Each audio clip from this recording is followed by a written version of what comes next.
विद्यार्थी मित्रांनो नमस्कार. लर्न विथ यस अन्नदाते या यूट्यूब चॅनलमध्ये आपले सर्वांचे स्वागत आहे. तर विद्यार्थी मित्रांनो, आज आपण या व्हिडिओमध्ये विज्ञान विषयाचे महत्त्वाचे प्रश्न घेऊन आलेलो आहोत. 30 प्रश्नांचा व्हिडिओ आपण अगोदर पाहिलेला आहे. आता आपण 31व्या प्रश्नापासून सुरुवात करूया. चला तर मग सुरुवात करूया. 31वा प्रश्न आहे बघा. खालीलपैकी कोणते चुंबकीय पदार्थ आहेत? अ आहे बघा लोह, ब ग्रॅफाइट, क कोबाल्ट आणि ड तांबे आणि ई निकेल हे पर्याय दिलेले आहे. तर यापैकी चुंबकीय पदार्थ कोणते आहेत हे आपल्याला विचारलेलं आहे. तर विद्यार्थी मित्रांनो, चुंबकीय पदार्थ कोणते कोणते आहेत यातले?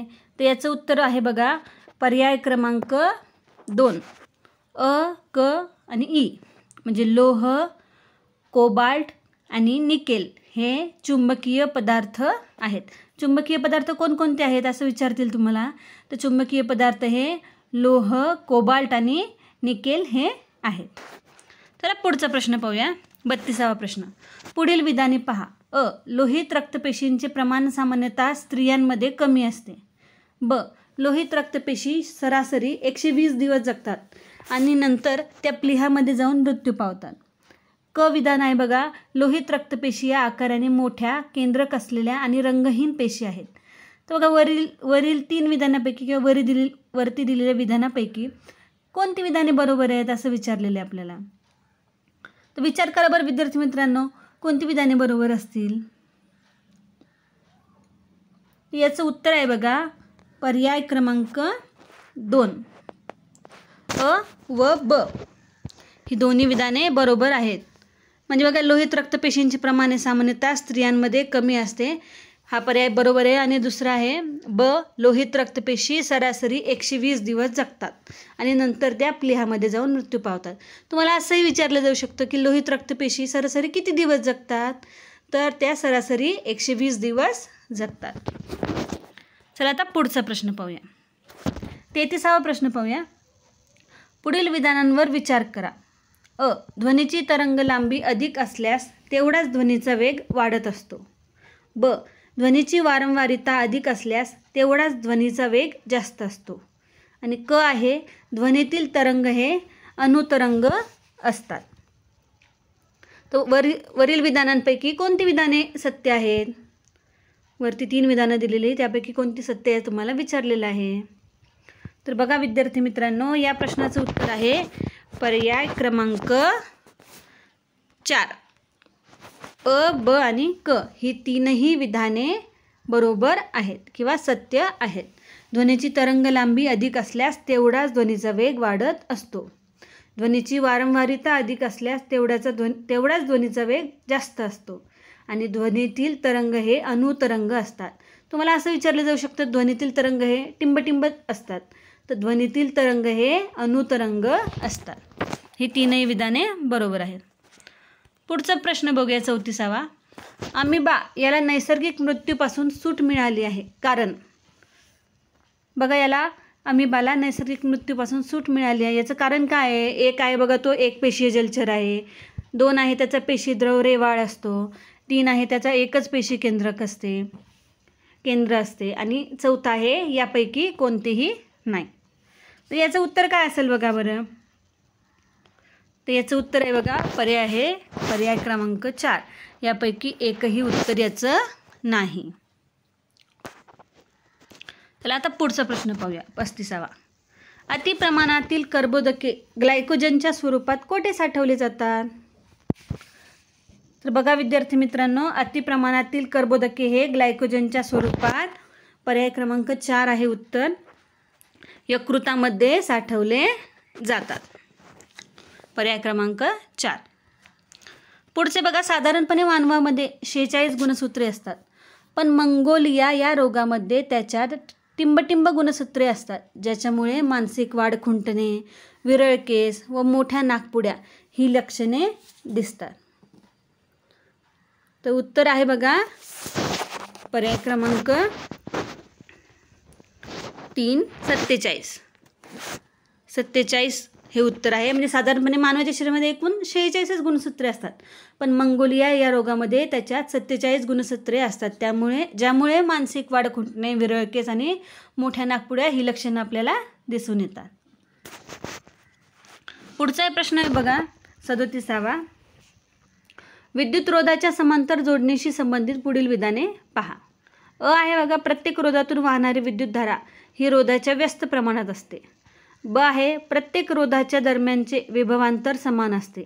आणि आहे, ही जोडणी परिपथातील रोध कमी करण्यासाठी वापरतात. तर 3 पर्याय दिलेले आहे, 3 विधानं दिलेली आहे आणि त्याच्यावर खाली पर्याय दिले. तर यातले समांतर जोडणीशी संबंधित विधानं कोणती आहेत असं विचारलेलं आहे. त्याचं उत्तर आहे बघा पर्याय क्रमांक 4. ब क 3ही विधाने बरोबर आहेत. म्हणजे प्रत्येक रोधातून वाहणारी विद्युतधारा ही रोधाच्या व्यस्त प्रमाणात असते. प्रत्येक रोधाच्या दरम्यानचे विभवांतर हे समान असते आणि ही जोडणी परिपथातील रोध कमी करण्यासाठी वापरतात. पुढचा प्रश्न पाहूया आपण. 38वा. एका सुदृढ बालकाला खालीलपैकी कोणती कृती करण्यास महत्तम ऊर्जा किंवा मिनिट लागेल? याचं उत्तर आहे बघा 38वा प्रश्न. याचं उत्तर आहे पर्याय क्रमांक 1. पोहणे. एका सुदृढ बालकाला पोहणे या कृती करण्यास जास्तीत जास्त महत्तम ऊर्जा लागेल. पुढचा प्रश्न पाहूया आता. पाण्याचा थेंब गोलाकार होण्याचे शास्त्रीय कारण खालीलपैकी कोणते आहे? पाण्याचा थेंब हा गोलाकार का असतो, याच्या मागचं शास्त्रीय कारण कोणतं आहे? त्याचं उत्तर आहे बघा पर्याय क्रमांक 2. पाण्यातील पृष्ठताण. पाण्यातील पृष्ठताण यामुळे पाण्याचा थेंब हा गोलाकार होण्याचं हे कारण आहे. चला पुढचा प्रश्न पाहूया. पुढीलपैकी योग्य विधाने निवडा. ऑक्सिजनच्या निर्मितीत मॅंगनीज हा उत्प्रेरक वापरतात. ऑक्सिजन वायू पाण्याच्या अधःसरण पद्धतीने गोळा करतात. 2 विधानं दिलेली आहे आणि योग्य विधान कोणतं आहे ते आपल्याला निवडायचं सांगितलं आहे. फक्त ब, अ व ब दोन्ही आणि अ व ब दोन्हीही नाहीत. इथे 1 व 2 दिलेले आहे, तर अ व ब दोन्हीही नाहीत किंवा 1 व 2 दोन्ही चालते, दोन्हीही नाहीत. तर मग आता याचं उत्तर काय असेल बघा. तर याची ही दोन्हीही विधाने बरोबर आहेत, म्हणून उत्तर येईल अ व ब दोन्ही. ऑक्सिजनच्या निर्मितीत मॅंगनीज हा उत्प्रेरक वापरतात. तुम्हाला विचारले जाऊ शकतं बघा, ऑक्सिजनच्या निर्मितीमध्ये कोणता उत्प्रेरक वापरतात? तो ऑक्सिजनच्या निर्मितीमध्ये मॅंगनीज हा उत्प्रेरक वापरतात. तसंच बघा, ऑक्सिजन वायू हा पाण्याच्या कोणत्या पद्धतीने गोळा करता येतो? तर हा ऑक्सिजन वायू हा पाण्याच्या अधःसरण या पद्धतीने गोळा करतात. महत्त्वाचा प्रश्न आहे बघा विद्यार्थी मित्रांनो. आता पुढचा प्रश्न पाहूया. मूतखड्याचा विकार असलेल्या व्यक्तींना टोमॅटोचे सेवन टाळण्याचा सल्ला का दिला जातो? पर्याय आहे बघा. 1 आहे त्यामध्ये चोथा असतो, दुसरा आहे त्यामध्ये कॅल्शियम असते, तिसरं आहे त्यामध्ये छोटे छोटे बिया असतात आणि चौथा आहे त्यामध्ये ऑक्झॅलिक आम्ल असते. तर याचं उत्तर आहे बघा विद्यार्थी मित्रांनो पर्याय क्रमांक 4. त्यामध्ये ऑक्झॅलिक आम्ल असते, म्हणून मूतखड्याचा विकार असलेल्या व्यक्तींना टोमॅटोचे सेवन टाळण्याचा सल्ला दिला जातो. तुम्हाला विचारलं जाऊ शकतो की मूतखड्याचा विकार असलेल्या व्यक्तीला टोमॅटोचं सेवन का दिले जाऊ शकत नाही, असं का टाळण्यासाठी? कारण त्यामध्ये ऑक्झॅलिक आम्ल असतं, म्हणून टोमॅटोचे सेवन टाळण्याचा सल्ला डॉक्टर मूतखड्याचा विकार असलेल्या व्यक्तींना देतात. चला आता पुढचा प्रश्न पाहूया. 42वा. मानवी चेतासंस्थेशी संबंधित पुढीलपैकी कोणते विधाने योग्य आहेत? आहे बघा, मानवी मेंदूमधून दर मिनिटाला 750 मिली ते 1000 मिली रक्त वाहते. आहे बघा, मानवी मेंदूचे सरासरी वजन 1300 ग्रॅम ते 1400 ग्रॅम असते. आहे, प्रौढांमध्ये जसजसे वय वाढत जाते तसतसे मेंदूचे वजन हे कमी होत जाते. 3 विधानं दिलेली आहे आणि कोणती विधान योग्य आहे असं विचारले. पर्याय आहे फक्त अ ब, फक्त ब क, फक्त अ क आणि अ ब क 3ही. तर याचं उत्तर काय असेल बरं विद्यार्थी मित्रांनो, करा बरं विचार. तर याचं उत्तर आहे बघा पर्याय क्रमांक 4. अ ब आणि क ही 3ही विधाने योग्य आहेत. म्हणजे बघा, महत्त्वाचा प्रश्न आहे, तुम्हाला असं विचारलं जाऊ शकतं, मानवी मेंदूमधून दर मिनिटाला किती मिली रक्त वाहते? तर 750 मिली ते 1000 मिली रक्त मानवी मेंदूमधून दर मिनिटाला वाहते. दुसरं आहे बघा, मानवी मेंदूचे सरासरी वजन किती आहे असंही तुम्हाला विचारलं जाऊ शकतं. तर 1300 ते 1400 ग्रॅम मानवी मेंदूचं वजन आहे. आणि तसंच तिसरं आहे बघा, प्रौढांमध्ये जसजसे वय वाढत जाते तसतसे मेंदूचे वजन हे कमी कमी होत जाते. मग ही तीनही विधाने बरोबर आहेत. पुढचा प्रश्न पाहूया 43वा. प्राण्यांचा संघ म्हणजेच फायलम व त्याची उदाहरणे यांच्या पुढीलपैकी कोणत्या जोड्या बरोबर आहेत? अ आहे बघा पोरिफेरा, सायकॉन स्पॉन्जिला. ब सिलेंट्राटा, टेपवर्म प्लॅनेरिया. क ॲनिलिडा, गांडूळ लीच. ड आहे बघा आर्थ्रोपोडा, मधमाशी विंचू. यापैकी कोणत्या जोड्या बरोबर आहेत? तर बघा विद्यार्थी मित्रांनो, या प्रश्नाचं उत्तर आहे पर्याय क्रमांक 3 अ, क व ड हे या प्रश्नाचं उत्तर आहे. म्हणजे कोणतं बघा, अ पोरिफेरामध्ये सायकॉन आणि स्पॉन्जिला ही उदाहरणे बरोबर आहेत. नंतर आहे बघा ॲनिलिडा, गांडूळ लीच आणि आर्थ्रोपोडा, मधमाशीनी विंचू. ही विधाने बरोबर, ह्या जोड्या बरोबर आहेत. चला आता पुढचा प्रश्न पाहूया. पुढील विधाने पहा. परासरण हे नेहमी निवडक्षम पारपटलामधून होते. ब पेशीतील पाण्याचे प्रमाण जास्त आणि पेशीबाहेरील पाण्याचे प्रमाण कमी असल्यास त्यास अतिपरासरणी द्रावण असं म्हटलं जातं. असे 2 विधानं दिलेले आहे आणि वरीलपैकी कोणते विधान योग्य आहे असं तुम्हाला, किंवा कोणतं विधान बरोबर आहे असं तुम्हाला विचारलेलं आहे. तर बघा विद्यार्थी मित्रांनो, या प्रश्नाचं उत्तर आहे पर्याय क्रमांक 3 अ व ब ही दोन्हीही विधाने बरोबर आहे. तुम्हाला असं विचारलं जाऊ शकतं, परासरण हे टिंबटिंब पारपटलामधून होते तर निवडक्षम पारपटलामधून होते, आणि अतिपरासरणी द्रावण म्हणजे काय असंही विचारलं जाऊ शकतं. तर पेशीतील पाण्याचे प्रमाण जास्त आणि पेशीबाहेरील पाण्याचे प्रमाण कमी असल्यास त्यास अतिपरासरणी द्रावण असं म्हटलं जातं. ही दोन्हीही विधाने बरोबर आहेत. आता आपण पुढचा प्रश्न पाहूया. खालीलपैकी कोणता धातू हा कक्ष तापमानाला द्रव अवस्थेत असतो? तर याचं उत्तर आहे बघा पारा. पहिलेच उत्तर आहे बघा, पारा हा धातू कक्ष तापमानाला द्रव अवस्थेमध्ये असतो. 46वा प्रश्न बघूया. पुढील विधाने पहा. ज्या तापमानाला स्थायीरूप पदार्थांचे द्रवरूपात रूपांतर होते त्यास त्या पदार्थाचा द्रवणांक म्हणतात. ब ग्लुकोजचा द्रवणांक 150 अंश सेल्सिअस आहे. क लोखंडाचा द्रवणांक 2135 अंश सेल्सिअस आहे. 3 विधाने दिलेली आहेत. वरीलपैकी कोणती विधाने बरोबर आहे असं आपल्याला विचारलेलं आहे. तर बघा विद्यार्थी मित्रांनो, या प्रश्नाचं उत्तर आहे पर्याय क्रमांक 3. फक्त अ आणि ब ही दोन विधाने बरोबर आहेत. तिसरं विधान चुकीचं आहे. कोणती विधाने बरोबर आहेत? तर ज्या तापमानाला स्थायीरूप पदार्थाचे द्रवरूपात रूपांतर होते त्या पदार्थाचं द्रवणांक म्हणतात, हे आपल्याला माहीतच आहे. पण आता ग्लुकोजचा द्रवणांक किती असं विचारलं तर आपल्याला सांगता येईल ग्लुकोजचा द्रवणांक हा 150 अंश सेल्सिअस इतका आहे. पुढचा प्रश्न 47वा प्रश्न आहे बघा. बॉम्बे रक्तगट या दुर्मिळ रक्तगटाच्या रक्तामध्ये पुढीलपैकी कशाचा अभाव असतो? एक आहे RH घटक, दुसरा आहे H प्रतिद्रव्य, तिसरा आहे A व B प्रतिपिंडे आणि चौथा आहे O प्रतिद्रव्य. तर बघा विद्यार्थी मित्रांनो, बॉम्बे रक्तगट या दुर्मिळ रक्तगटाच्या रक्तामध्ये H प्रतिद्रव्याचा अभाव असतो. महत्त्वाचा प्रश्न बघा विचारला जाऊ शकतो. पुढचा 48वा प्रश्न बघूया. पुढीलपैकी कोणती विधाने किंवा विधान योग्य आहे? अ आहे बघा, मनुष्य हा हिरव्या पालेभाज्यातील सेल्युलोजचे पचन करू शकत नाही कारण त्यासाठी लागणारी विकरे त्याच्याकडे नसतात. आणि ब आहे, हरिण व सिंह यांच्या आतड्याची लांबी पाहिल्यास सिंहाच्या आतड्याची लांबी जास्त असल्याचे दिसते. तर हे 2 विधानं दिलेले बघा, आणि कोणते विधान बरोबर आहे असं आपल्याला विचारलेलं आहे.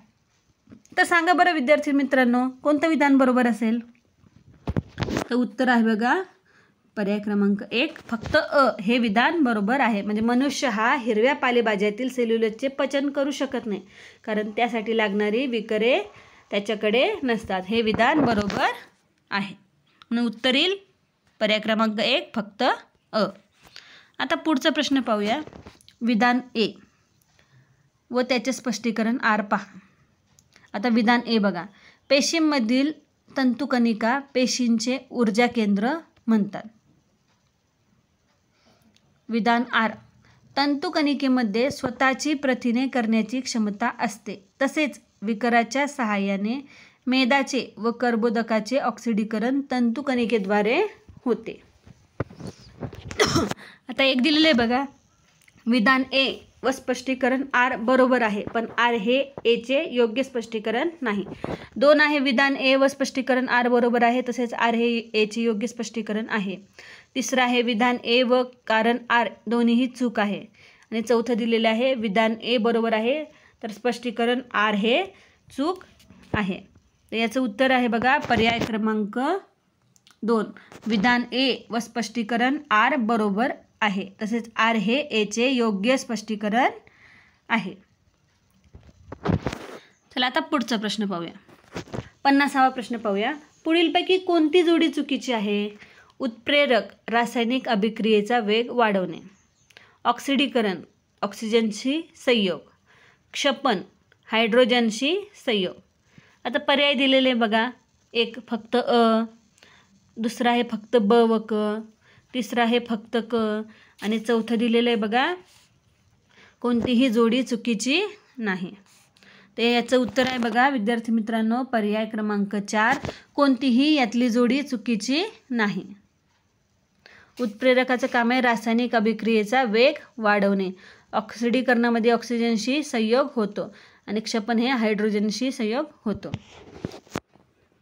आता पुढचा प्रश्न पाहूया. 51वा. गाडीच्या रस्त्यावरील दिव्यांमध्ये बहिर्वक्र आरसा वापरला जातो, तर गाडीच्या हेडलाईटमधील दिव्यांमध्ये अंतर्वक्र आरसा वापरला जातो. यामागील कारण खालीलपैकी कोणते आहे? काय कारण आहे असं? तर पहिलं आहे बघा. बहिर्वक्र आरसा प्रकाश किरणांना विखुरतो व अंतर्वक्र आरसा प्रखर समांतर किरणशलाका तयार करतो. 2 आहे. बहिर्वक्र आरशाचे नाभी अंतर नगण्य असते, तर अंतर्वक्र आरशाचे तुलनेने अधिक असते. 3 आहे. बहिर्वक्र आरशामुळे विस्तीर्ण दृष्टिक्षेप उपलब्ध होते, तर अंतर्वक्र आरशामुळे मर्यादित आकाराचे दृष्टिक्षेत्र उपलब्ध होते. आणि 4 आहे बघा वरील सर्व. तर काय उत्तर असेल बरं विद्यार्थी मित्रांनो? सांगा बरं तुम्हाला काय वाटते, याचं उत्तर काय असणार आहे? विचार करा बरं जरा. तर बघा विद्यार्थी मित्रांनो या प्रश्नाचं उत्तर आहे पर्याय 1. बहिर्वक्र आरसा प्रकाश किरणांना विखुरतो, तर आंतरवक्र आरसा हा प्रखर समांतर किरणशलाका तयार करतो. या प्रश्नाचं उत्तर आहे. म्हणून गाडीच्या रस्त्यावरील दिव्यामध्ये बहिर्वक्र आरसा वापरला जातो, तर गाडीच्या हेडलाईटमधील दिव्यामध्ये अंतर्वक्र आरसा वापरला जातो. 52वा प्रश्न बघूया. पुढील विधाने पहा. सजीवांमधील अमोनिया हा सर्वात कमी विषारी उत्सर्जित पदार्थ आहे. ब. अमोनिया या उत्सर्जित पदार्थाला बाहेर टाकण्यासाठी सजीवांना सर्वात जास्त पाणी लागते. ही 2 वरती विधानं दिलेली आहे आणि त्या विधानापैकी कोणते विधान योग्य आहे असं विचारलेलं आहे. तर विद्यार्थी मित्रांनो याचं उत्तर आहे बघा पर्याय क्रमांक 2 फक्त ब. फक्त ब हे विधान बरोबर आहे. अमोनिया हा उत्सर्जित पदार्थाला बाहेर टाकण्यासाठी सजीवांना सर्वात जास्त पाणी लागते असं विचारलं जाऊ शकतं बघा. सजीवांना कोणता उत्सर्जित पदार्थ बाहेर टाकण्यासाठी सर्वात जास्त पाणी लागते? तर अमोनिया या उत्सर्जित पदार्थाला बाहेर टाकण्यासाठी सजीवांना सर्वात जास्त पाणी लागते. पुढचा प्रश्न बघूया 53वा. कर्बोदकासंबंधी पुढीलपैकी कोणते विधान योग्य आहे? तर बघा विद्यार्थी मित्रांनो पहिलं दिलेलं आहे. कर्बोदके कार्बन हायड्रोजन H व ऑक्सिजन O यांच्या संयोगातून तयार होते. 2. कर्बोदकाच्या अभावी सुकटी व चंद्रमुखी हे रोग होतात. 3 आहे. शरीराचे ऊर्जागृह म्हणून कर्बोदके कार्य करतात. आणि 4 आहे. कर्बोदकापासून शरीराला तंतुमय पदार्थ मिळतात. त्याच्यापैकी हे 4 विधानं दिले त्यापैकी कोणते विधान अयोग्य आहे किंवा कोणते विधान चुकीचे आहे असं दिलेलं आहे. तर कोणतं विधान चुकीचं असेल बरं विद्यार्थी मित्रांनो? तुमचा अभ्यास तर बऱ्यापैकी झालेलाच असणार आहे. त्याचं उत्तर आहे बघा पर्याय क्रमांक 2. कर्बोदकाच्या अभावी सुकटी व चंद्रमुखी हे रोग होतात. हे विधान अयोग्य आहे. पुढचा प्रश्न पाहूया. 54वा प्रश्न पाहूया. पुढील विधाने पहा. खनिज तेलातून मिळणाऱ्या विविध घटकांमध्ये पेट्रोलचा उत्कलनांक सर्वात कमी असतो. ब. प्रभावी ऊर्ध्वपातन पद्धतीने पेट्रोलियम पदार्थांमधून नॅफ्था, केरोसिन हे घटक मिळवले जातात. हे 2 विधानं दिलेले आहेत. वरीलपैकी कोणती विधाने किंवा वरील विधानांपैकी कोणते विधान सत्य आहे असं विचारलेलं आहे. तर विद्यार्थी मित्रांनो ही दोन्हीही विधाने बरोबर आहेत. म्हणून पर्याय क्रमांक 3 अ व ब दोन्हीही विधाने बरोबर आहे. म्हणजे खनिज तेलातून मिळणाऱ्या विविध घटकांमध्ये कशाचा उत्कलनांक हा सर्वात कमी असतो? तर पेट्रोलचा उत्कलनांक हा सर्वात कमी असतो. ह्या परीक्षेला प्रश्न विचारला जाऊ शकतो बघा. आणि दुसरं आहे प्रभावी ऊर्ध्वपातन पद्धतीने पेट्रोलियम पदार्थांमधून नॅफ्था, केरोसिन हे घटक मिळवले जातात. चला आता पुढचा प्रश्न पाहूया. पुढील विधाने पहा. अ. समस्थानिके ही एकाच मूलद्रव्याची 2 वेगळी रूपे आहेत. ब. समस्थानिकांची रासायनिक गुणधर्म सारखीच असतात पण त्यांचे भौतिक गुणधर्म वेगळे असतात. वरील विधानांपैकी कोणती विधाने बरोबर आहेत? एक आहे फक्त अ, दुसरं आहे फक्त ब, तिसरं आहे अ व ब दोन्ही आणि चौथं आहे अ व ब दोन्हीही नाहीत.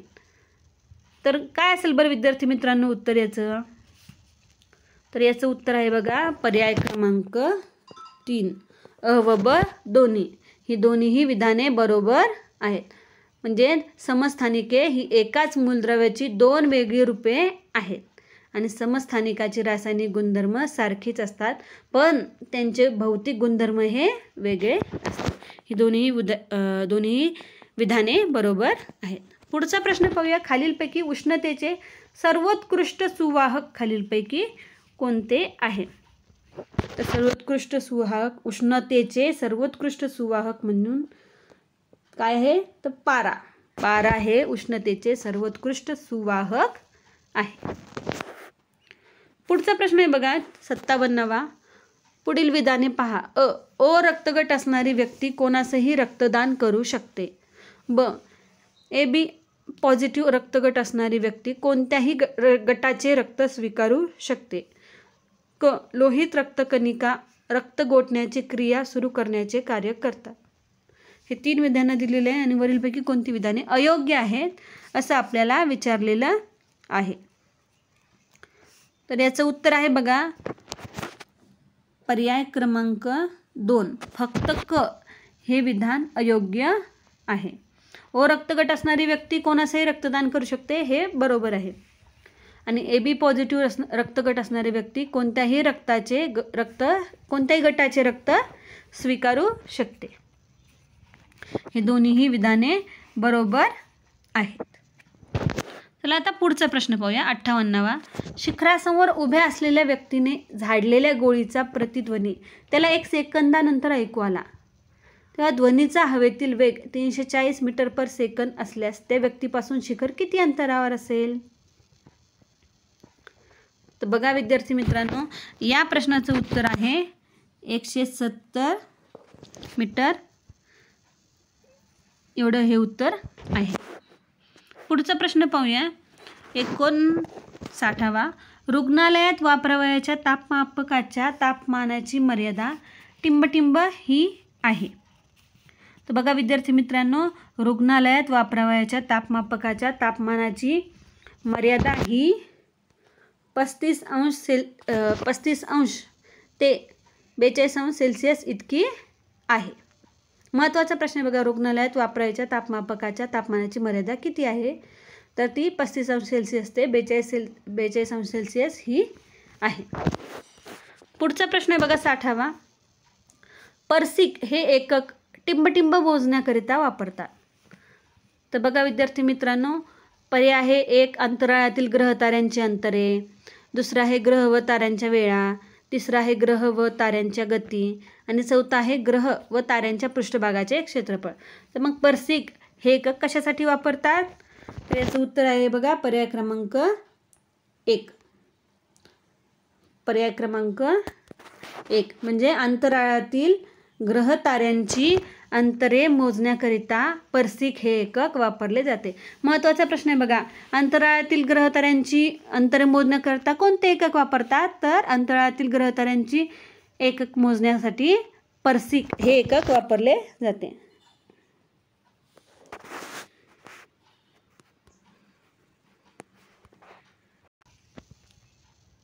61वा प्रश्न पाहूया. काही उंचीवरून खाली सोडलेल्या वस्तूसाठी टिंबटिंब. 1 आहे ती वस्तू जमिनीपर्यंत पोहोचेपर्यंत तिची यांत्रिक ऊर्जा वाढत राहील. 2 आहे ती वस्तू जमिनीवर पोहोचेल तेव्हा तिची स्थितिज ऊर्जा कमाल असेल. 3 आहे त्या वस्तूची गतिज ऊर्जा कमीत कमी होत जाईल. आणि 4 आहे त्या वस्तूच्या गतिज ऊर्जेतील बदल व स्थितिज ऊर्जेतील बदल यांची बेरीज 0 असेल. तर याचं उत्तर आहे बघा पर्याय क्रमांक 4.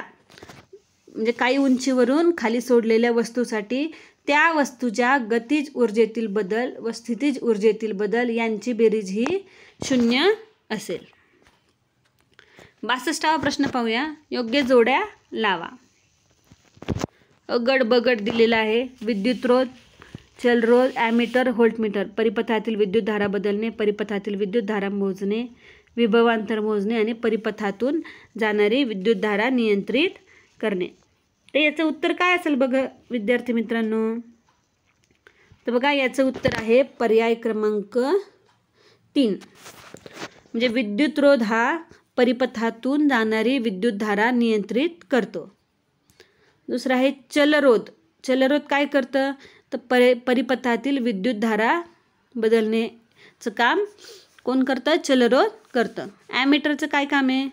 तर ॲमीटर हे परिपथातील विद्युतधारा मोजणे हे ॲमीटरचं काम आहे. आणि व्होल्टमीटरचं काम आहे विभवांतर मोजणे हे व्होल्टमीटरचं काम आहे. हे झाल्या योग्य जोड्या जुळवा. आता आपण पुढचा प्रश्न पाहूया. खालीलपैकी कोणत्या रोगामध्ये रक्त साकळत नाही? 1 आहे हिमोफिलिया, 2 आहे रंग आंधळेपणा, 3 आहे रक्तस्राव व हॅमरेज आणि यापैकी कोणताच नाही. तर याचं उत्तर आहे बघा पर्याय क्रमांक 1 हिमोफिलिया. हिमोफिलिया या रोगामध्ये रक्त साकळत नाही. महत्त्वाचा प्रश्न आहे बघा विद्यार्थी मित्रांनो. आता पुढचा प्रश्न पाहूया. रक्तातील युरिया व युरिक आम्ल सारखे नत्रयुक्त टाकाऊ पदार्थ टिंबटिंबद्वारे काढले जातात. बघा विद्यार्थी मित्रांनो महत्त्वाचा प्रश्न आहे. रक्तातील युरिया व युरिक आम्ल यासारखे नत्रयुक्त पदार्थ हे कशाद्वारे काढले जातात? पर्याय आहे फुफ्फुस, यकृत, जठर आणि वृक्क. तर याचं उत्तर आहे बघा पर्याय क्रमांक 4 वृक्क. हे या प्रश्नाचं उत्तर आहे. म्हणजे रक्तातील युरिया आणि युरिक आम्ल सारखे नत्रयुक्त टाकाऊ पदार्थ हे वृक्काद्वारे काढले जातात. पुढचा प्रश्न आहे बघा. नॅनो पार्टिकल्सचा आकार टिंबटिंब या मर्यादेपर्यंत असतो. तर याचं उत्तर आहे बघा पर्याय क्रमांक 1 10⁻⁹ मीटर. आता पुढचा प्रश्न पाहूया. 66वा. एड्स संबंधी पुढीलपैकी कोणती विधाने बरोबर आहेत? 1 आहे ह्यूमन इम्युनो डेफिशियन्सी व्हायरस या विषाणूमुळे एड्स हा रोग होतो. ब आहे HIV-1 हा विषाणू जास्त घातक असून त्याची उत्पत्ती चिंपांझी या माकडापासून झाली आहे. क आहे HIV-2 हा विषाणू कमी घातक असून त्याची उत्पत्ती सुटी मँगाबेपासून झाली आहे. आणि ड आहे HIV-चा आकार गोलाकार असून त्याचा व्यास 120 नॅनोमीटर एवढा आहे. तर तुम्हाला दिले असे 4 विधानं दिलेले आहे आणि कोणती विधाने बरोबर आहे असं विचारलेलं आहे. HIV संबंधी हा महत्त्वाचा प्रश्न आहे. तर याचं उत्तर आहे बघा पर्याय क्रमांक 4. अ, ब, क व ड ही 4ही विधाने बरोबर आहेत. एकही विधान चुकीचं नाही आहे. म्हणजे पहा किती महत्त्वाचं आहे. ह्युमन इम्युनो डेफिशियन्सी व्हायरस या विषाणूमुळे एड्स हा रोग होतो. एड्स कशामुळे होतो? तर human immuno deficiency virus, HIV long form आहे हा. आणि नंतर दुसरं दिलं आहे HIV-1. हा विषाणू जास्त घातक असून त्याची उत्पत्ती कशापासून झालेली आहे? तर चिंपांजी माकडापासून या विषाणूची उत्पत्ती झालेली आहे. तिसरा HIV-2. हा विषाणू कमी घातक असून त्याची उत्पत्ती कशापासून झाली आहे? तर सुटी मँगाबेपासून झालेली आहे. आणि चौथा आहे बघा, HIV आकार गोलाकार असून त्याचा व्यास 120 नॅनोमीटर एवढा आहे. तुम्हाला विचारलं जाऊ शकतं HIV आकार कसा आहे? तर गोलाकार असून त्याचा व्यास 120 नॅनोमीटर एवढा आहे. आता पुढचा प्रश्न पाहूया. थर्मासच्या आतील पृष्ठभाग आरशासारखा चकचकीत केलेला असतो, त्यामुळे उष्णतेचे कोणत्या प्रकाराने होणारे स्थानांतरण थांबते? तर बघा विद्यार्थी मित्रांनो, थर्मासच्या आतील पृष्ठभाग आरशासारखा चकचकीत केलेला असतो, त्यामुळे उष्णतेचे प्रारण या प्रकाराने होणारे स्थानांतरण थांबते. याचं उत्तर आहे बघा प्रारण, पर्याय क्रमांक 4. पुढचा प्रश्न आहे बघा, पुढीलपैकी कोणती किंवा कोणते विधान योग्य आहे? आहे बघा, जे प्राणी मूल जन्माला न घालता त्याआधी शरीराबाहेर अंडे घालतात त्यास अंडजसे म्हणतात. आहे, जे प्राणी अंडी न घालता मुलांना जन्म देतात त्यांना जरायुज असं म्हणतात. आणि आहे, पुरुषांमध्ये वयाच्या 55व्या वर्षापर्यंत शुक्राणूंची निर्मिती होते. असे 3 विधानं दिलेली आहे आणि कोणती विधान योग्य आहे असं तुम्हाला विचारलेलं आहे. तर बघा विद्यार्थी मित्रांनो, याचं उत्तर आहे पर्याय क्रमांक 3. पर्याय क्रमांक 3 अ व ब ही दोन्हीही विधाने बरोबर आहे. तिसरं विधान चुकीचं आहे. म्हणजे जे प्राणी मूल जन्माला न घालता त्याआधी शरीराबाहेर अंडे घालतात त्यांना अंडज असं म्हणतात, हे आपलं झालेलंच आहे. आणि जरायुज म्हणजे काय? तर जे प्राणी अंडे न घालता मुलांना जन्म देतात त्यांना जरायुज असं म्हटलं जातं. ही दोनही विधाने बरोबर आहेत. तिसरं, पुरुषांप्रमाणे वयाच्या 55व्या वर्षापर्यंत शुक्राणूंची निर्मिती होते, हे विधान चुकीचे आहे. आता पुढचा प्रश्न पाहूया. 69वा. पुढील विधान ए व स्पष्टीकरण आर पहा. विधान ए, बी, सी व पी ही पाण्यात विरघळणारी जीवनसत्वे आहेत. स्पष्टीकरण आर म्हणजे रिझन, या जीवनसत्वाचे अतिप्रमाणात सेवन केले तरीही कोणताही अपाय होत नाही, ती मूत्राद्वारे विसर्जित होतात. तर हे 2 दिलेले आहे विधान आणि स्पष्टीकरण, आणि याचे खाली काही पर्याय दिलेले आहेत. एक आहे ए चूक व आर बरोबर आहे. दुसरं आहे ए व आर दोन्ही बरोबर आहे. तिसरं आहे ए बरोबर व आर चूक आहे. चौथं आहे ए व आर दोन्ही चूक आहे. तर याचं उत्तर आहे बघा पर्याय क्रमांक 2. ए व आर ही दोन्हीही विधाने बरोबर आहे. म्हणजे ए हे विधान बरोबर आहे आणि आर हे त्याचं स्पष्टीकरण बरोबर दिलेलं आहे. म्हणजे बी, सी व पी ही पाण्यात विरघळणारी जीवनसत्वे आहेत. तुम्हाला विचारलं जाऊ शकतं पाण्यात विरघळणारी जीवनसत्वे कोणती आहेत? बी, सी व पी. आणि या जीवनसत्वाचे अतिप्रमाणात सेवन केले तरी कोणताही अपाय होत नाही, ती मूत्राद्वारे विसर्जित होतात. चला आता पुढचा प्रश्न पाहूया. 70वा. पुढील विधाने पहा. अ, टॅक्झॉनॉमिक ही संज्ञा डी कॅन्डोले या शास्त्रज्ञाने दृढ केली. ब, सर्व सजीवांना त्यांच्या गुणधर्म व रचनेनुसार वेगवेगळ्या श्रेणीमध्ये वर्गीकरण करणे यास टॅक्झॉनॉमिक कॅटेगरीज असं म्हणतात.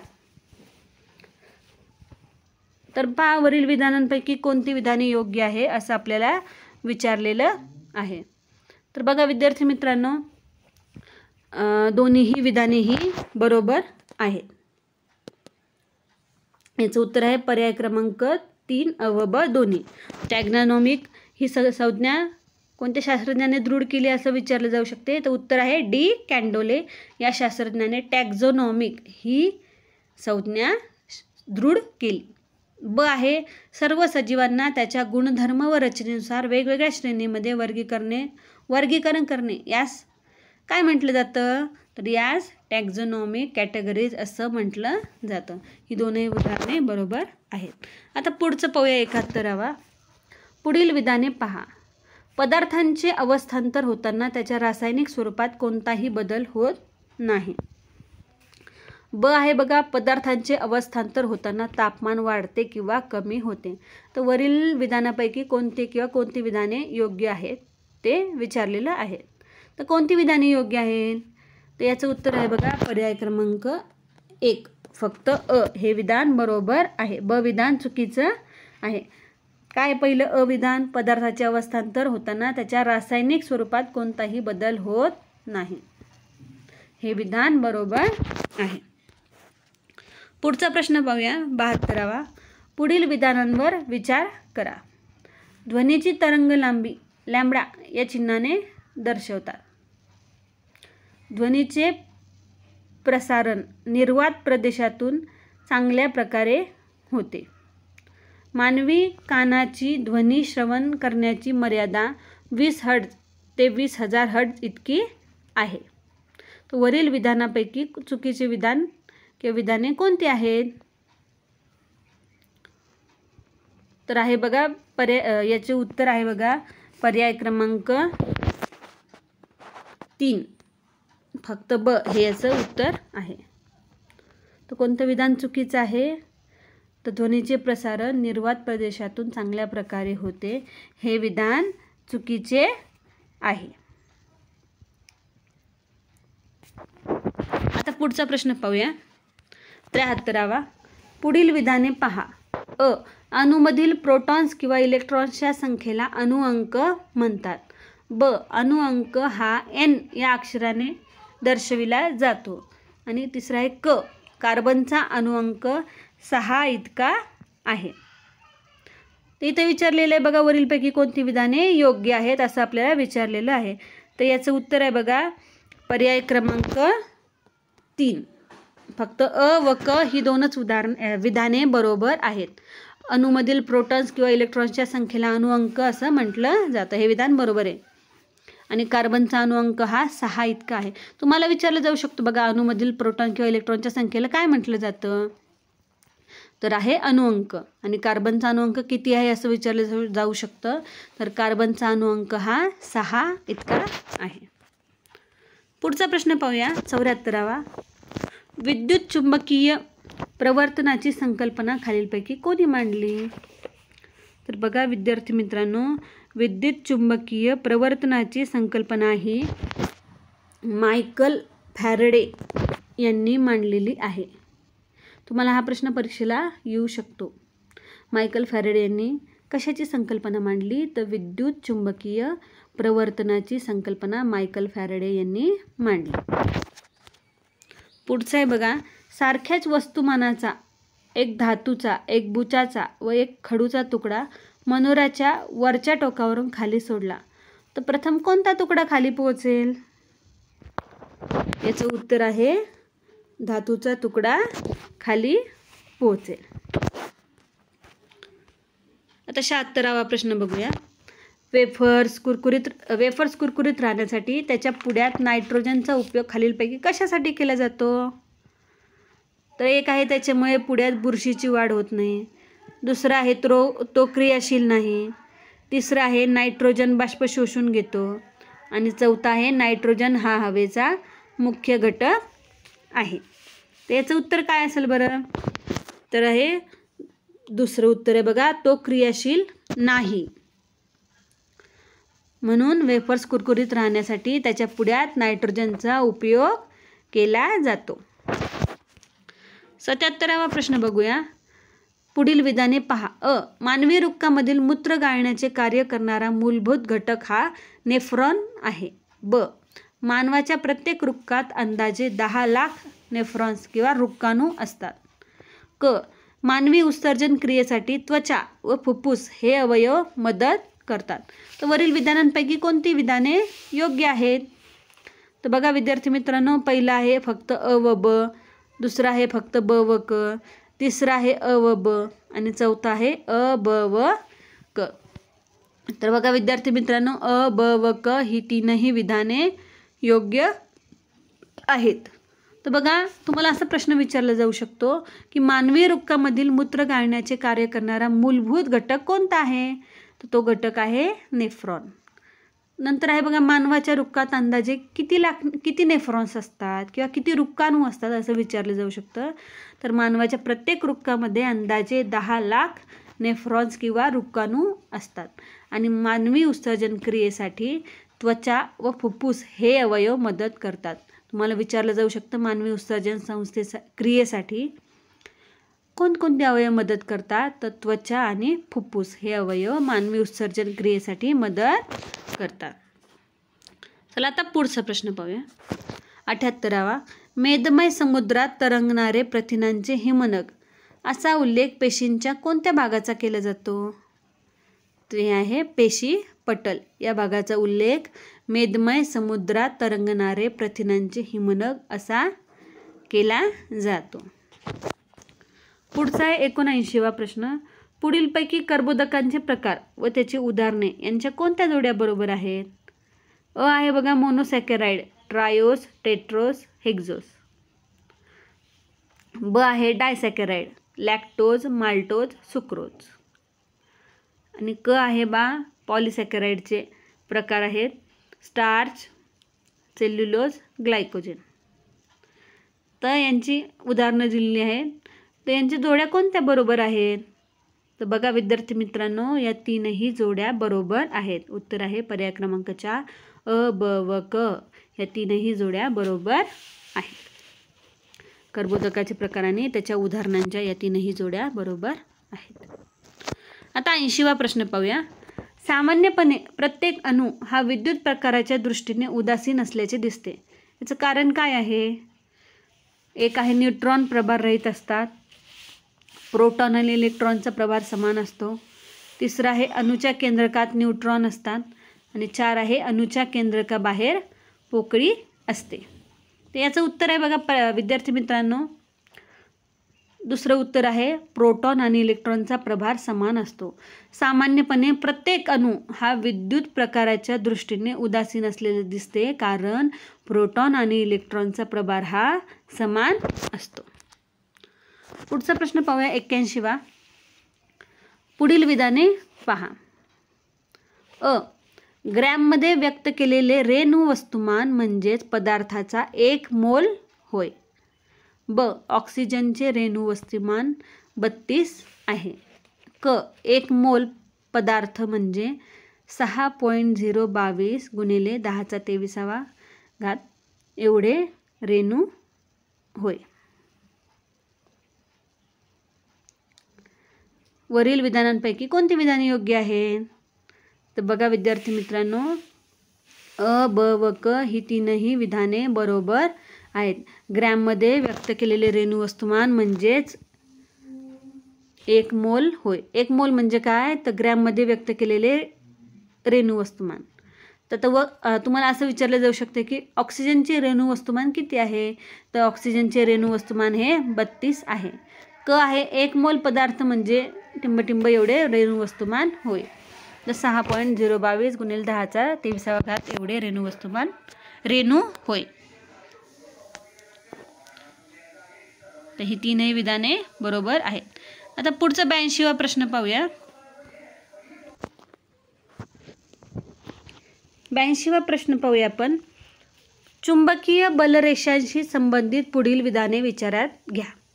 अ आहे बघा चुंबकीय क्षेत्र रेषा चुंबकाच्या ध्रुवाजवळ एकत्र येतात. ब आहे चुंबकीय बलरेषा उत्तर ध्रुवापासून सुरू होतात व दक्षिण ध्रुवाजवळ संपतात. क आहे चुंबकीय बलरेषा एकमेकांना कधीही छेदत नाहीत. आणि ड आहे चुंबकीय विलग केल्यास त्याचे 2 ध्रुव वेगवेगळे होतात. तर वरील विधानांपैकी कोणती विधाने सत्य आहेत असं आपल्याला विचारलेलं आहे.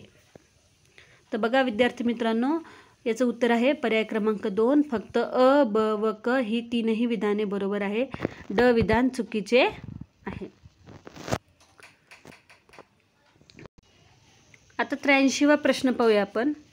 पुढीलपैकी कोणती किंवा कोणते विधान योग्य आहेत असं विचारलेलं आहे. खाली विधाने दिलेली आहेत. अ आहेत पांढऱ्या रक्तपेशी म्हणजे WBC अस्थिमज्जा व प्लीहामध्ये तयार होतात.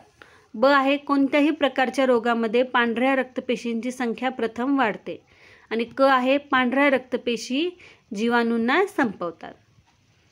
पर्याय बघा, फक्त अ व क, फक्त अ व ब, फक्त ब व क आणि अ ब क तीनही. याचं उत्तर आहे पर्याय क्रमांक 4 अ ब व क ही तीनही विधाने योग्य आहेत. पांढऱ्या रक्तपेशी म्हणजे WBC या अस्थिमज्जा व प्लीहामध्ये तयार होतात. तुम्हाला विचारलं जाऊ शकतं पांढऱ्या रक्तपेशी या कुठे तयार होतात किंवा WBC कुठे तयार होतात, तर अस्थिमज्जा व प्लीहामध्ये WBC तयार होतात. आहे बघा, कोणत्याही प्रकारच्या रोगामध्ये पांढऱ्या रक्तपेशींची संख्या प्रथम वाढते. हे विधान बरोबर आहे. नंतर आहे पांढऱ्या रक्तपेशी जीवाणूंना संपवतात. ही तीनही विधाने बरोबर आहेत. 84वा प्रश्न पाहूया. पुढीलपैकी असत्य विधाने कोणती आहेत? अ आहे सोनार ही यंत्रणा प्रकाशकिरण या तत्वावर चालते. ब हवेतील आर्द्रता वाढल्यास ध्वनिलहरींचा वेग कोरड्या हवेतील वेगापेक्षा वाढतो. क आहे ध्वनिलहरींच्या प्रसारणासाठी माध्यमाची आवश्यकता असते. आणि ड आहे माध्यमातील कणांच्या कंपनामुळे ध्वनीची निर्मिती होते. तर यापैकी असत्य म्हणजे चुकीचे विधान कोणते आपल्याला विचारलेलं आहे. तर चुकीचं विधान आहे पर्याय क्रमांक 3 फक्त अ हे विधान चुकीचं आहे. म्हणजे सोनार ही यंत्रणा प्रकाशकिरण या तत्वावर चालते हे विधान चुकीचे आहे. आता पुढचं बघूया. 85वा प्रश्न. खालीलपैकी कोणता विकार शरीर पेशींच्या अनियंत्रित विभाजनामुळे होतो? तर बघा, मधुमेह, कर्करोग, हिवताप व खरूज. यापैकी कर्करोग हा विकार शरीर पेशींच्या अनियंत्रित विभाजनामुळे होतो. तुम्हाला असं विचारलं जाऊ शकतो की शरीर पेशींच्या अनियंत्रित विभाजनामुळे कोणता विकार होतो? तर कर्करोग हा विकार होतो. पुढचं आहे बघा, ध्वनीची कोरड्या हवेतील गती टिंबटिंब इतकी असते. तर ध्वनीची कोरड्या हवेतील गती ही 332 मीटर पर सेकंद इतकी असते. 87वा प्रश्न आहे बघा, विजेच्या उपकरणाच्या विद्युत मंडळामध्ये फ्यूजचे कार्य कोणते असते? फ्यूज काय करतं विजेच्या उपकरणाच्या विद्युत मंडळामध्ये? आपल्याला माहिती आहे फ्यूज, आपण पाहिलेलं आहे सगळ्यांनी. तर बघा, पहिलं आहे वाजवीपेक्षा जास्त विद्युत प्रवाहास प्रतिबंध करणे.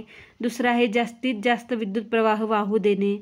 तिसरं आहे कमीत कमी विद्युत प्रवाह वाहू देणे. आणि चौथं आहे उपकरणाची शोभा वाढविणे. तर याचं उत्तर आहे बघा पर्याय क्रमांक 1 वाजवीपेक्षा जास्त विद्युत प्रवाहास प्रतिबंध करणे हे या फ्यूजचं कार्य आहे. 88वा प्रश्न पाहूया. अयोग्य विधान निवडा म्हणजे चुकीचं विधान निवडा. हायड्रोजन हे एक परिपूर्ण इंधन आहे. हायड्रोजन हे एक पूर्णपणे पर्यावरण सुसंगत इंधन आहे. तिसरं आहे बघा, हायड्रोजनचे उष्णांक मूल्य पेट्रोलच्या 20 पट अधिक आहे. आणि चौथा आहे हायड्रोजनच्या साठवणुकीच्या समस्या खूप आहेत. तर बघा विद्यार्थी मित्रांनो, याचं चुकीचं उत्तर आहे म्हणजे अयोग्य उत्तर आहे पर्याय क्रमांक 3 हायड्रोजनचे उष्मांक मूल्य पेट्रोलच्या 20 पट अधिक आहे हे विधान चुकीचे आहे. हायड्रोजन हे एक परिपूर्ण इंधन आहे हे विधान बरोबर आहे. हायड्रोजन हे एक पूर्णपणे पर्यावरण सुसंगत इंधन आहे आणि हायड्रोजनच्या साठवणुकीच्या समस्या खूप आहेत हेही विधान बरोबर आहे. चला आता पुढचं पाहूया. 89वा प्रश्न. योग्य जोड्या जुळवा. अ गट ब गट दिलेला आहे. ECG, EEG, endoscopy, biopsy. एक आहे अन्ननलिकेची दुर्बिणीद्वारे पाहणी. दुसरा आहे शरीरामधील उतीच्या तुकड्याची सूक्ष्मदर्शकाद्वारे पाहणी. तिसरा आहे हृदयाच्या स्पंदनाचा आलेख. आणि चौथा आहे मेंदूमधील विद्युत आवेगाचे चित्रण. आता बघूया आपण ECGद्वारे काय होतं.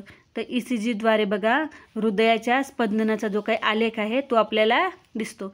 ECG आपण आपल्या घरच्या नातेवाईकांचा कोणाच तरी ECG केलेला पाहिलेच असणार आहे. अशा रेषा दिसतात बघा वर खाली आपल्याला दिसतं.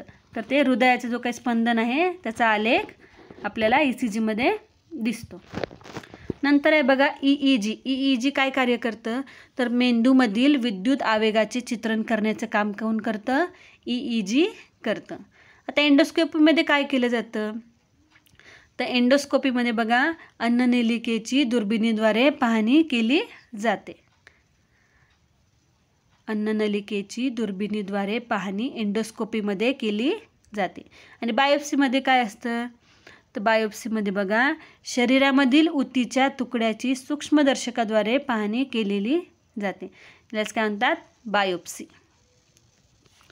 आता याचं उत्तर आहे पर्याय क्रमांक 1. पुढचं पाहूया 90वा प्रश्न. विद्युत परिपथातून वाहणारी विद्युतधारा मोजण्यासंबंधीचे संशोधन प्रथमतः कोणी केले? तर बघा विद्यार्थी मित्रांनो, Andre Ampere, Alessandro Volta, George Simon Ohm आणि निकोलसन. तर यापैकी याचं उत्तर आहे आंद्रे एम्पियर. तर मग विद्युत परिपथातून वाहणारी विद्युतधारा मोजण्यासंबंधीचे संशोधन सर्वात प्रथमतः आंद्रे एम्पियर यांनी केलेले आहे. 91वा प्रश्न बघूया. मानवी आरोग्याची सततची प्रगती म्हणजे काय किंवा टिंबटिंब. सामाजिक आरोग्य, आरोग्य प्रगती, वैयक्तिक आरोग्यशास्त्र, सामाजिक आरोग्यशास्त्र. तर याचं उत्तर आहे बघा पर्याय क्रमांक 2 आरोग्य प्रगती. 92वा प्रश्न पाहूया. क्रायोजेनिक तंत्रज्ञान खालीलपैकी कशाशी निगडीत आहे? तर क्रायोजेनिक तंत्रज्ञान हे न्यूक्लिअर प्रोजेक्ट, संगणक, उपग्रह प्रक्षेपण, आण्विक पाणबुडी यापैकी उपग्रह प्रक्षेपण याच्याशी निगडीत आहे. उपग्रह प्रक्षेपण याच्याशी निगडीत असणारे तंत्रज्ञान कोणते? तर क्रायोजेनिक तंत्रज्ञान हे उपग्रह प्रक्षेपणाशी निगडीत आहे. पुढचा आहे बघा प्रश्न 93वा पाहूया. विद्युत बल्बमध्ये वापरण्यात येणारे तंतू खालीलपैकी कोणत्या पदार्थापासून बनलेला असतो? तर बघा इथे दिलेले पर्याय तांबा, ॲल्युमिनियम, नायक्रोम आणि टंगस्टन. तर बघा विद्यार्थी मित्रांनो, विद्युत बल्बमध्ये वापरण्यात येणारे तंतू हे टंगस्टन या पदार्थापासून बनलेला असतो. महत्त्वाचा प्रश्न आहे बघा, असा प्रश्न तुम्हाला परीक्षेला विचारला जाऊ शकतो की विद्युत बल्बमध्ये वापरण्यात येणारे तंतू हे कोणत्या पदार्थापासून बनलेलं असतं? तर हे टंगस्टन या पदार्थापासून बनलेला असतो. 94वा प्रश्न पाहूया. आधुनिक आवर्त सारणी संबंधी पुढीलपैकी कोणती विधाने बरोबर आहेत? अ आहे यामध्ये हेनरी मोसले या शास्त्रज्ञाचे मोठे योगदान आहे. ब आहे हिचा पाया अणुअंकावर आधारित आहेत. क आहे यामध्ये 18 गण आहेत आणि ड आहे यामध्ये 7 आवर्तने आहेत. तर बघा विद्यार्थी मित्रांनो, याचं उत्तर आहे पर्याय क्रमांक 1. फक्त अ, ब व क ही तीनही विधाने बरोबर आहेत. चौथं विधान चुकीचं आहे. मग तुम्हाला विचारलं जाऊ शकतं की आधुनिक आवर्ती सारणीमध्ये कोणत्या शास्त्रज्ञाचे मोठे योगदान आहे? तर हेनरी मोसले. तर आधुनिक आवर्त सारणीचा पाया टिंबटिंबवर आधारित आहे, तर अणुअंकावर आधारित आहे. आणि यामध्ये किती गण असतात? 18 गण असतात. आधुनिक आवर्त सारणीमध्ये 18 गण असतात. आता पुढचा प्रश्न पाहूया 95वा. विद्यार्थी मित्रांनो, आपण असे नवनवीन व्हिडिओ नेहमीच करत असतो आणि पुढेही करत राहणार आहे. तर आमचे व्हिडिओ आवडल्यास लाईक, शेअर आणि सबस्क्राईब करायला विसरू नका. चला आता पुढचा प्रश्न पाहूया. 95वा प्रश्न पाहूया. योग्य जोड्या लावा. अ गट, ब गट दिलेला आहे. पदार्थ दिलेला आहे अ गटामध्ये. ब गटामध्ये त्याचा उत्कलनांक दिलेला आहे. पदार्थ आहेत पारा, शिसे, तांबे, लोखंड आणि उत्कलनांक दिलेले आहेत 1740 अंश सेल्सिअस, 2310 अंश सेल्सिअस, 2750 अंश सेल्सिअस आणि 357 अंश सेल्सिअस. तर याचं उत्तर आहे बघा पर्याय क्रमांक 1. जे पाऱ्याचा उत्कलनांक आहे 357 अंश सेल्सिअस, शिस्याचा उत्कलनांक आहे 1740 अंश सेल्सिअस, तांब्याचा उत्कलनांक आहे 2310 अंश सेल्सिअस आणि लोखंडाचा उत्कलनांक आहे 2750 अंश सेल्सिअस. हे पदार्थांनी उत्कलनांकाच्या जोड्या आहेत. तुम्हाला विचारल्या जाऊ शकतात. आता पुढचा प्रश्न पाहूया आपण 96वा. मानवी लोहित रक्तपेशी द्विअंतर्वक्री गोलाकार असण्याचे कारण खालीलपैकी कोणते आहे? तर एक आहे जास्त हिमोग्लोबिन सामावण्यासाठी, दुसरा आहे केंद्रकाच्या अभावामुळे निर्माण झालेली रक्ताची कमी दूर करण्यासाठी, तिसरा आहे रक्तवाहिन्यातून सुलभपणे रक्त प्रवाहित होण्यासाठी आणि चौथा आहे ऑक्सिजनचा वापर कमी करण्यासाठी. तर बघा विद्यार्थी मित्रांनो, मानवी लोहित रक्तपेशी द्विअंतर्वक्री गोलाकार असण्याचं कारण आहे त्या रक्तवाहिन्यातून सुलभपणे रक्त प्रवाहित होण्यासाठी मानवी लोहित रक्तपेशी द्विअंतर्वक्री गोलाकार असतात. हे याचं उत्तर आहे. पुढचा बघा 97वा प्रश्न. पुढीलपैकी कोणते विधान अयोग्य आहे? एक आहे मेंदूच्या डाव्या गोलार्धात उजव्या गोलार्धापेक्षा 1860 लाख चेतापेशी जास्त असतात. दुसरा आहे मनुष्यामध्ये जन्माच्या वेळी चेतासंस्थेत जेवढ्या चेतापेशी असतात तेवढ्याच जन्मभर राहतात. तिसरा आहे तात्पुरती स्मृती ही 3 मिनिटापर्यंत राहू शकते. आणि चौथा आहे चेतासंस्थेमधील मध्य व पश्चिम मस्तिष्क अनैच्छिक क्रिया नियंत्रित करतात. तर यापैकी कोणते विधान अयोग्य आहे असं आपल्याला विचारलेलं आहे. त्याचं उत्तर आहे पर्याय क्रमांक 3. तात्पुरती स्मृती ही 3 मिनिटापर्यंत राहू शकते. तुम्हाला विचारलं जाऊ शकतं बघा, मेंदूच्या डाव्या गोलार्धात उजव्या गोलार्धापेक्षा किती चेतापेशी जास्त असतात? तर 1860 लाख चेतापेशी मेंदूच्या डाव्या गोलार्धात उजव्या गोलार्धापेक्षा जास्त असतात. आणि मनुष्यामध्ये जन्माच्या वेळी चेतासंस्थेमध्ये जेवढ्या चेतापेशी असतात तेवढ्याच त्या जन्मभर राहतात. आता पुढचं पाहूया आपण प्रश्न 98वा. योग्य जोड्या जुळवा. प्राण्यांचा संघ दिलेला आहे आणि इकडं प्राणी दिलेले आहे. तर आता इकडं आहे मोलुस्का, एकायनोडर्माटा, हेमिकॉर्डेटा आणि कॉर्डेटा. आणि इकडं आहे मासे, बॅलॅनोग्लॉसस, तारा मासा आणि गोगल गाय. तर याचं उत्तर कोणतं आहे? याचं उत्तर आहे पर्याय क्रमांक 4. म्हणजे बघा म्हणजे मोलुस्का संघ मोलुस्कामध्ये कशाचा समावेश होतो? तर गोगल गाय. इकायनोडर्माटा यामध्ये तारा मासा येतो. हेमिकॉर्डेटा यामध्ये बॅलॅनोग्लॉसस याचा समावेश होतो, या प्राण्याचा समावेश होतो. आणि कॉर्डेटामध्ये मासा या प्राण्याचा समावेश होतो. हे पण महत्त्वाचं आहे बघा, विचारलं जाऊ शकतो की या प्राण्याच्या संघामध्ये कोणत्या कोणत्या प्राण्यांचा समावेश होतो असं तुम्हाला विचारलं जाऊ शकतं. आता पुढचा प्रश्न पाहूया आपण 99वा. जागतिक ऊर्जेच्या आवश्यकतेची जवळजवळ 80% गरज कोणत्या प्रकारच्या स्रोतांकडून भागविली जाते? एक आहे फॉसिल इंधन, दुसरं आहे जलशक्ती, तिसरं आहे औष्णिक ऊर्जा व सौर ऊर्जा आणि चौथा आहे शेण व वनस्पतीजन्य उत्सर्जन. तर याचं उत्तर आहे बघा पर्याय क्रमांक 1 फॉसिल इंधन. म्हणजे जागतिक ऊर्जेच्या आवश्यकतेची जवळजवळ 80% गरज ही फॉसिल इंधन या प्रकारच्या स्रोतांकडून भागविली जाते. पुढचं आहे बघा 100वा प्रश्न बघूया आपण. फर्मी हे एकक टिंब मोजण्यासाठी वापरतात. तर बघा विद्यार्थी मित्रांनो, एक आहे न्यूक्लियसच्या विघटनांची वेळ, दुसरा आहे न्यूक्लिऑन्समधील अंतर, तिसरा आहे न्यूक्लियसच्या विघटनाचा दर आणि चौथा आहे न्यूक्लिऑन्सची गती. तर याचं उत्तर आहे बघा पर्याय क्रमांक 2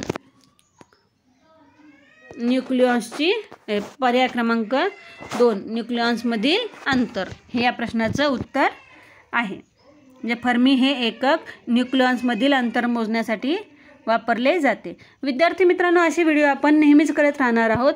व्हिडिओ आवडल्यास लाईक, शेअर आणि सबस्क्राईब करा. धन्यवाद.